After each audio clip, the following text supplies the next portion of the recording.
Welcome to Win the Day from Back to the Bible. I'm your coach, Pastor Nat, and today we will talk about trusting God in a hopeless situation. Does God care about your life? Does God really care about your decisions? How about this? Can your hopeless situation turn around? These are the questions everyone wrestles with from time to time. I know I have. I've been in situations that seemed hopeless. So I've wondered, God, are you there? God, do you really care about me? But then there are other instances where I put myself in my own predicament and I think, God, I know you care, but I did this to myself. I made my bed, so I guess I need to sleep in it. But if there's one thing I've learned as a Christian, it's that God is faithful, regardless of my decisions or my circumstances. And that's why we will study the book of Ruth. Chances are you've never dug into this Old Testament book, but you should, and you should do so often. In the book, we see pictures of Jesus. We find despair. We see irony.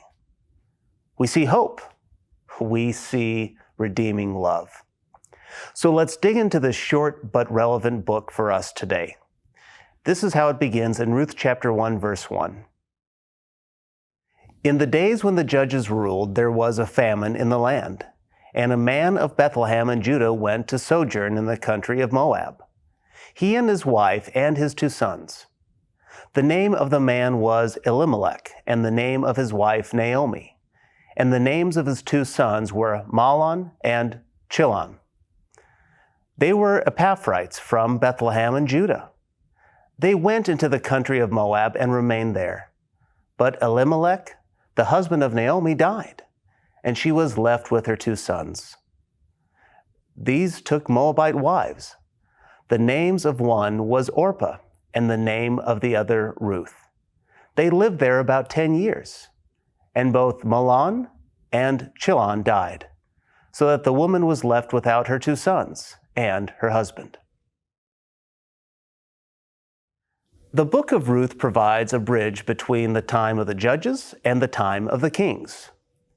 Now, we don't know who wrote this book, but some think it was Samuel or someone from a later date. The story begins by stating there was a famine in the land. What makes this a bit ironic is that Bethlehem means house of bread.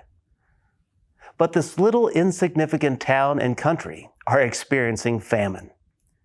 This famine is both literal and spiritual. The land is barren because the crops are not producing. The rain has not come for some time. But also, this was written in the time of the judges, a time when the people did what was right in their own eyes. It was a spiritual famine for the people. Elimelech, Naomi, and their 2 sons leave Bethlehem and go to Moab. Moab is about 50 miles away. On foot, it's a mountainous journey that would take anywhere from 7 to 10 days. While in the land of Moab, they do not find the hope that they desire. Instead, they find death. Elimelech dies, and this is tragic. But while in the land of Moab, their sons marry. The word for marry here likely means that they were abducted and forced into marriage. This savage act resulted in more famine, but it's a famine of the womb. These women do not have children. And to perpetuate the famine of hope, the 2 sons die. Their names should have been a dead giveaway of their fate. Their names meant to be ill and to come to an end. So Naomi is far from home with no husband and no sons. She has inherited 2 daughters-in-law.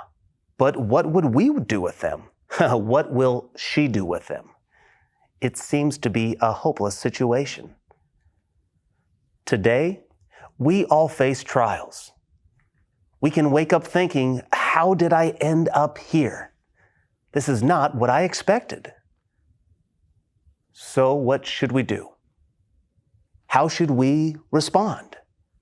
Now, we don't know how Naomi will respond, but we do know that we should respond in faith. And sometimes that faith is doing the next thing that God is asking us to do. So what trial are you facing today? Is it a Naomi moment? If so, we'd love to pray for you and encourage you. Please share in the comments below. Many times we won't find God in the journey. God won't reveal the journey itself. Sometimes He won't even show where we're going. But I do know that He is there. He will provide the next step in the journey of faith. So friend, take the next step today. When you do, you will win the day.